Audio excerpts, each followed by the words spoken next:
Welcome to Eat, Sleep, Anime. I am one of your hosts, Zach Dykes, joined by the stray dog himself, Derek Daniel. Derek, how's it going?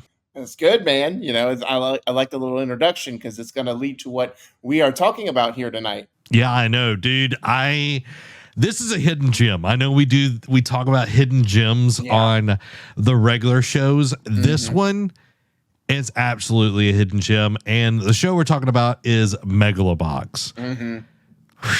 Dude, I ate up season 1, and I'm already in season 2, and I'm digging it. I'm digging it, man. My introduction to Megalobox was, like it always kept in the back of my mind. Like I would remember going to trips to Walmart and seeing like the DVD box set, and just thinking that like the cover of it, because the cover is like what you would see for like most posters for season 1, like Joe just in the gear, and like it looked just so epic to me. But I never could buy it because it was mature, and my parents were like, no, you can't have this.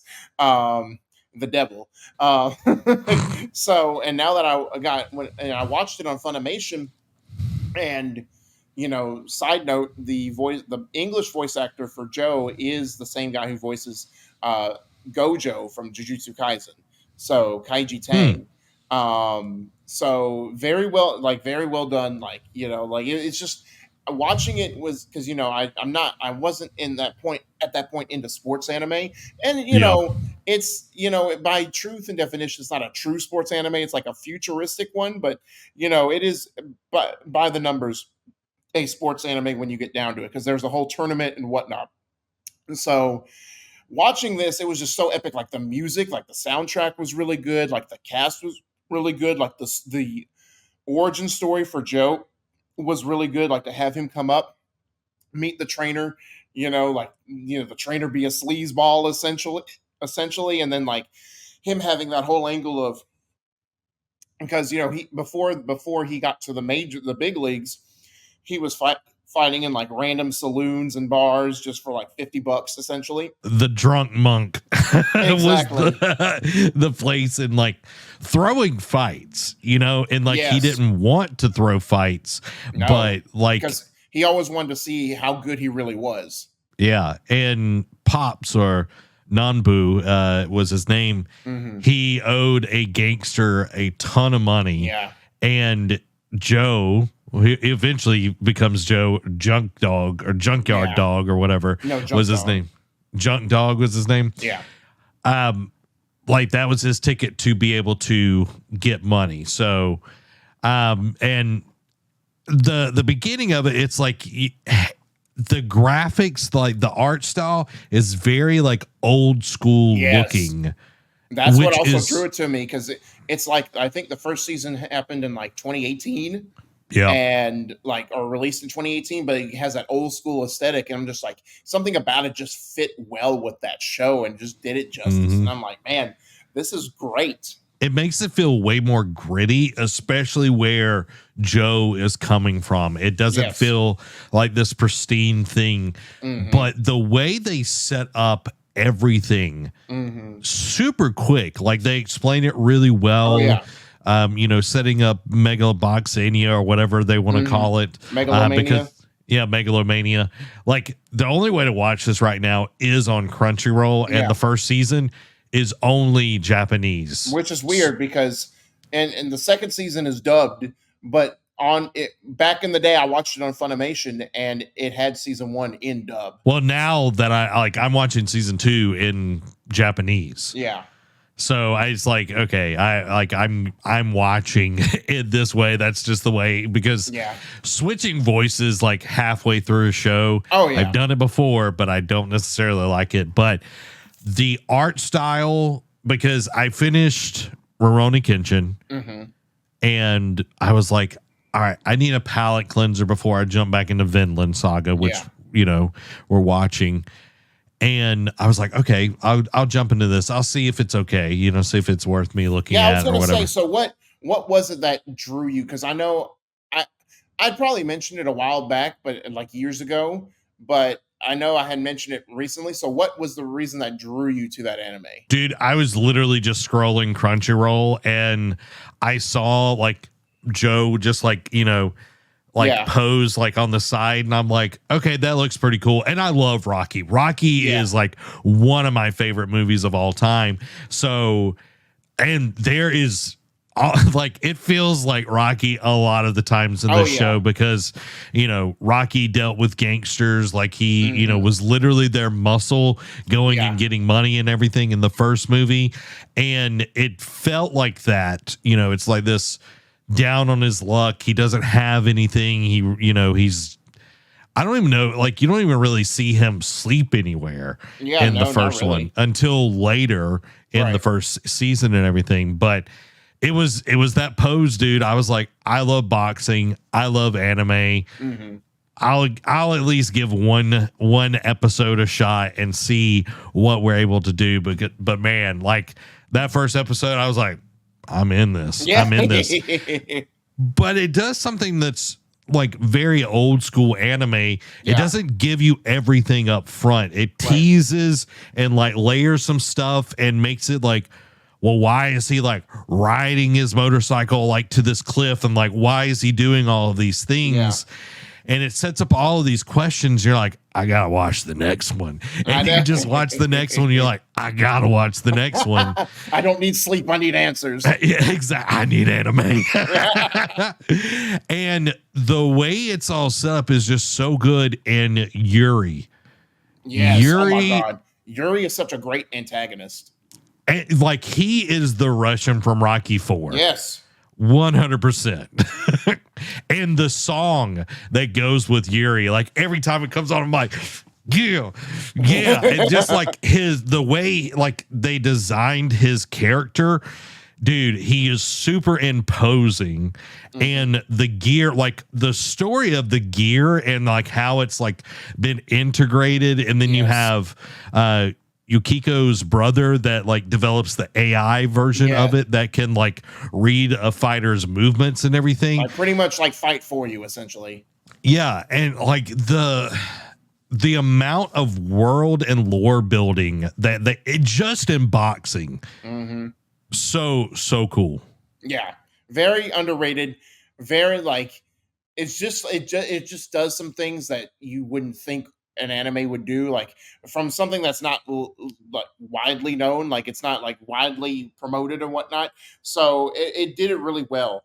And of course that epic final fight at the end of season 1, just so built up, the music behind it, like, and again, you know, the whole shtick of like, you know, he's junk dog because he uses pretty much like gear that's used from scrap pieces, but it doesn't last. So he goes with the angle of Gearless Joe, where he's just like him and his hands. That's it. No assisted gear, nothing. And that inspires Yuri to basically like, you know what? For that build up to that final fight, is like, you know what? I'll also fight gearless. Yeah, and it's like, I want to know that I'm the better fighter, and if I'm not, then I will lose. Yeah, because Joe the whole time is like pushing him, is like, oh, you're gonna let a computer think for you? Like, is that you or the computer fighting me? And Yuri's finally like, you know what? Let's prove this, and just like takes it off, and is like, all right, now it's me and you, skill versus skill. Which one is better? Yeah, the real deal. That kept like being brought up. Is like, oh, he's the real deal. He's the genuine article. Yeah. Well, and also too, like how the underground seeps back in. It's like, hey, we want you to throw this fight, and he puts the junk thing back on, and Yuri's just like, I'm not fighting you if you're going to be like this. And it's just like challenging, like throwing down the gauntlet to Joe, and it's like, this is not the you I want to fight. Where is the real Joe? Season 1's great because like you not only get Joe, which is a pretty complex character, but you also get Pops, or Nambu. Like, he is such a good character. Like he's not just like Mickey from, Rocky, but like he's this very seedy, like is even willing to throw all of this. And then eventually he's like, I can't do this. My whole thing was like to get him to this point. Yep. And then him, like, because he's already without one eye, like he literally is like willing to give his other eye so Joe can continue on this journey and being able to, like, the characters are so well developed in this. And then you got Sancho, like just like everybody is just really well written in season 1, and I like highly suggest it if you have not watched it. Like you definitely need to go watch it if you like boxing. If you don't like boxing, I still think you should watch this because the story is so good. Is so good. So season 2. Yeah. I know a lot of people give season 2 a lot of crap. Also, you know, if you made it this far, we've already kind of given some spoilers and everything. Yeah. Why is Yuri in a wheelchair? That I don't remember that. It's been so long since I've seen season 2 because it does not like I'm like a good ways in season 2, but I have not gotten to that. Yeah. But like even after the fight at the very end of season 1, he comes in a wheelchair.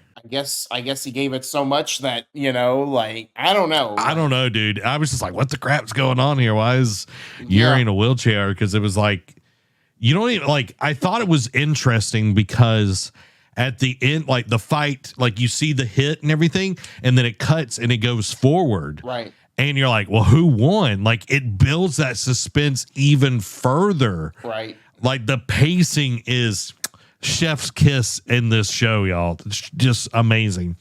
Season 2. A lot of people give this crap. Like I've seen it online. A lot of people give it crap. Season 2 is great, dude. Season 2 is great. How about this? I don't think it's terrible, but I don't think it also like it does deal with some things like with depression with Joe because you see him just wallow in self-pity essentially.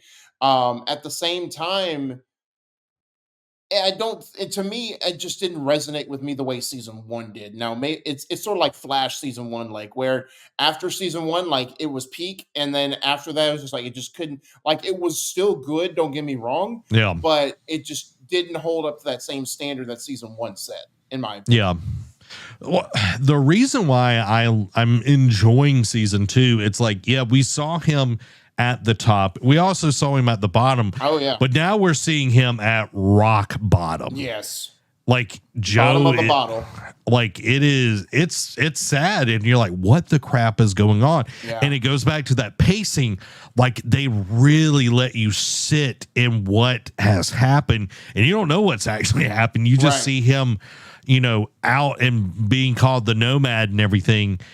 And the first part of the season is just done really well. Like him, you know, kind of getting back, you know, off some things. I don't want to give too much away on that, but like training Chief and seeing like that whole, you know, family essentially in the abandoned amusement park and everything, and seeing like their hardships. The storytelling is so good in season 2. And that's why, like, when I started watching, I was like, I don't know if this is actually going to be any good or not. But then I started watching, I'm like, okay, it is very different than season 1. And I think that's probably what people like got put off by. Right. But the slowly unraveling, like the time before, you know, like what happened to get him to here, like that storytelling and seeing like where we could potentially go and see what happened to all the characters, Pops and the orphans that he was taking care of. And dude, it's just so good. And again, it goes back to art and everything. The music is a little less impactful in my opinion in season 2, but dude, I'm enjoying the mess out of this show. Yeah. I don't know if they're going to make another season. I don't know how it ends. Yeah, I don't know how it ends, but I can definitely tell you they haven't. Now, granted, there was about 5 years in between season 1, or 4 or 5 years in between season 1 and 2. So it's about due for it if they keep that pace. But at the same time, there have been no official plans for a season 3. So I want to see more of it. I definitely can't wait to get to the end of season 2. I'm watching it like a madman right now. And if you're looking for a good show, this is definitely a hidden gem. When we do this segment, it's a smaller segment, but Derek brought this up and I was like, we got to talk about Megalobox. Like we got to jump into this and talk about it. So there you have it, everybody. This has been Zach and Derek. Y'all have a blessed day. Bye-bye.